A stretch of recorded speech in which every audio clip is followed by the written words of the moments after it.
قرآن کریم ایمان والوں سے کہہ رہا ہے یا ایھا الذین آمنوا استعینوا بالصبر والصلاۃ، اگر کوئی مشکل پیش آ جائے تو اللہ سے مدد مانگو. اور اللہ سے مدد کیسے مانگنی ہے؟ بالصبر والصلاۃ. نمبر 1 صبر کرو، نمبر 2 پھر نماز پڑھو. بڑی سے بڑی تکلیف آ جائے، اللہ ہم سب کی حفاظت فرمائے، بس ایک تو نماز پڑھ لیں اور دوسرا صبر کر لیں اور اپنے اللہ سے کہہ دیں یا اللہ تیرا حکم تھا نماز، میں نے پڑھ لی ہے، تیرا حکم تھا صبر، اللہ میں صبر کرتا ہوں، اب اللہ مدد تیرا کام ہے، چونکہ مانگنا ہمارا کام ہے، دینا تیرا کام ہے، مدد ہم نے مانگی ہے، اللہ مدد تو فرما دے.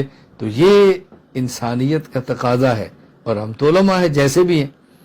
نمبر 1 ہم نے خلوت میں نوافل کا اہتمام کرنا ہے. نمبر 2 قرآن کریم کی تلاوت معمول بنا لیں کہ ہم نے قرآن کریم کی تلاوت کرنی ہے. ہمارے شاگرد ہیں اور استاد بھی ہیں اس وقت، مجھے ان کا 2 دن قبل بھی میسج آیا کہ استاد جی تلاوت میں کچھ کوتاہی ہو رہی ہے، بس اوقات آدھا پارہ تلاوت ہو جاتی ہے. میں نے کہا اس آدھے پارے کو کئی بار پڑھ لو، اس کو تہجد میں پڑھ لو، اس کو دن کے نوافل میں پڑھ لو، تو وہ آدھا پارہ 1.5 پارے کے اندر تبدیل ہو جائے گا. آدھا پارہ نہیں ہوگا، 1.5 پارہ ہو جائے گا نا. کتنا بہترین ہے. میں علماء کرام سے گزارش کرتا ہوں اگر آپ اپنے قرآن کریم کو، اگر ہم اپنے قرآن کریم کو پختہ رکھنا چاہتے ہیں تو بہترین طریقہ یہ ہے کہ آپ اور میں، اگر ہم قرآن کریم پختہ رکھنا چاہتے، بہترین طریقہ قرآن کریم کی کچھ حصے کی تلاوت کریں، اس کو پھر دن نوافل اور سنن میں پڑھیں اور اسی حصے کو رات تہجد میں پڑھیں. آپ دیکھنا کہ قرآن کریم کیسے پختہ ہوتا ہے. ابھی آپ دیکھ لیں کہ رمضان مبارک میں کتنے ماہ باقی ہیں. اگر قرآن کریم کچا ہے اور صحیح پختہ نہیں ہے تو میں گزارش کروں گا ہم 1 پاؤ سے شروع کر لیں. پہلے اس پاؤ کو اچھی طرح یاد کریں، پھر اس پاؤ کے دن کو نوافل اور سنن میں پڑھیں، اسی پاؤ کا رات تہجد میں پڑھیں. 4 ماہ گزر گئے.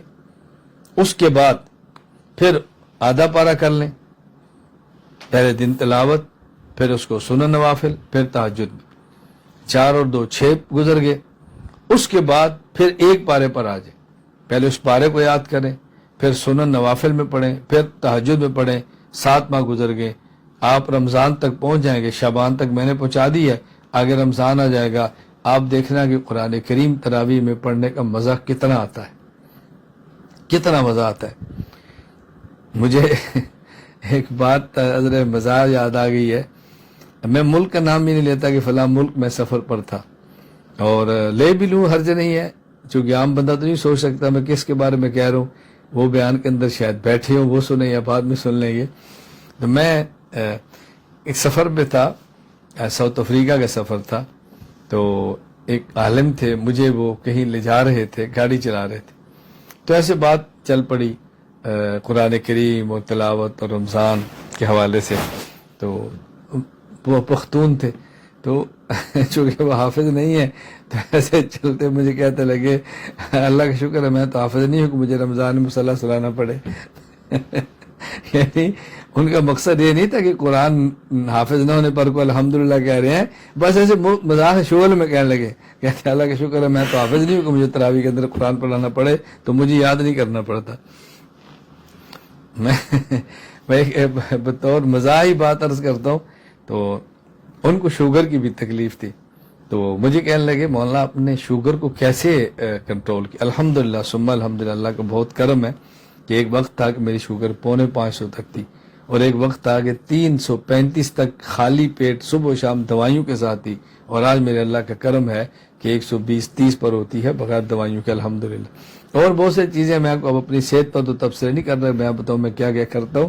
میں خیر سے گزارش کر رہا ہوں کہ وہ مجھے کہتے ہیں شوگر کنٹرول کیا تو مجھے بھی کچھ بتائیں. میں نے ویسے کہا، میں نے کہا شوگر کے لیے 2 باتیں بہت ضروری ہیں، آپ ایک واک کا خیال کریں اور دوسرا خوراک کا خیال کریں. مجھے کہتے خوراک میں کیا کریں. میں نے کہا خوراک میں ایک تو گندم کھانا چھوڑ دیں اور چاول کھانا چھوڑ دیں اور مٹھائی کھانا چھوڑ دیں. تو پٹھان تھے، مجھے مزاح میں کہتے ہیں ہمارے ابا آدم نے جنت چھوڑ دی اور گندم نے چھوڑی، اور آپ کہتے ہیں میں شکر کری گندم چھوڑ دوں، یہ مولانا صاحب کیسے ہو سکتا ہے؟ یہ نہیں ہو سکتا، کوئی اور علاج ہے تو بتائے۔ تو خیر ہر آدمی کا اپنا ایک ذوق ہوتا ہے، یہ باتیں وہ محبت میں کہتے ہیں۔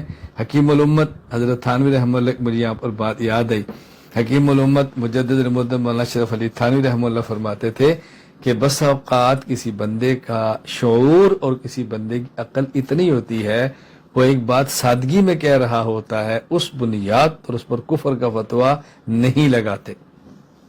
جس طرح انہوں نے فرمایا نا کہ آدم علیہ السلام نے جنت گندم نہیں چھوڑی لیکن جنت چھوڑ دی، مقصد ان کا یہ نہیں تھا، وہ اتنی بات کی جتنی ان کو سمجھ آ رہی تھی۔ اور حکیم الامت تھانوی رحمہ مستقل اس طرح ایک عنوان قائم کیا ہے کہ انسان مکلف بقدر عقل ہوتا ہے۔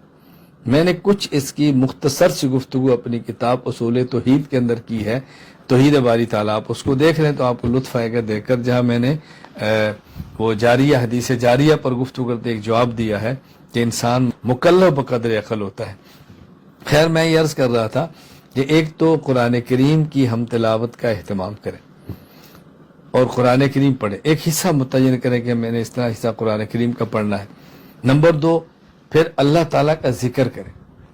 اگر آپ کا کسی شیخ سے بیعت کا تعلق ہے تو جو وہ فرمائیں آپ ان کی ہدایات کے مطابق ذکر کریں، اور اگر کسی سے بیعت کا تعلق نہیں ہے یا آپ کا مزاج شریف ایسا ہے کہ آپ بیعت کر کے کسی کے تابع نہیں رہنا چاہتے تو پھر 3 تسبیحات کا اہتمام کر لیں، جو میں عموماً اپنے بیعت کرنے والوں کو بھی کہتا ہوں۔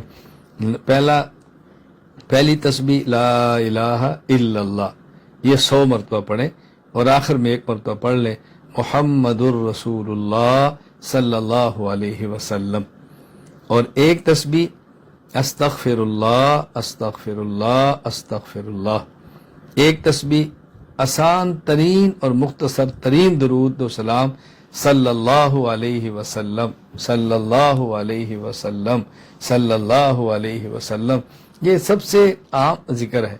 اور اس کے فوائد کیا ہیں؟ جب ایک انسان کلمہ طیبہ پڑھتا ہے تو گویا اس کا ایمان کا محل بن جاتا ہے، اور جب وہ استغفار کرتا ہے تو گویا اس محل کو ریگمار لگا کر گناہوں سے پاک کر دیا جاتا ہے، زنگ اتر جاتا ہے۔ تو جب صلاۃ و سلام پڑھتے ہیں گویا اس کو رنگ کر کے پینٹ کر کے اس کو مزین کر دیا جاتا ہے، تو کتنے فوائد ہیں۔ کلمہ طیبہ پڑھنے سے ایمان کا محل بننا ہے، استغفار کرنے سے زنگ اتر گیا ہے، اور درود پاک پڑھنے سے پینٹ ہو گیا اور مزین محل بن گیا ہے۔ اس سے مختصر بات میں آپ کی خدمت میں کیسے کروں، آپ خود فرمائیں۔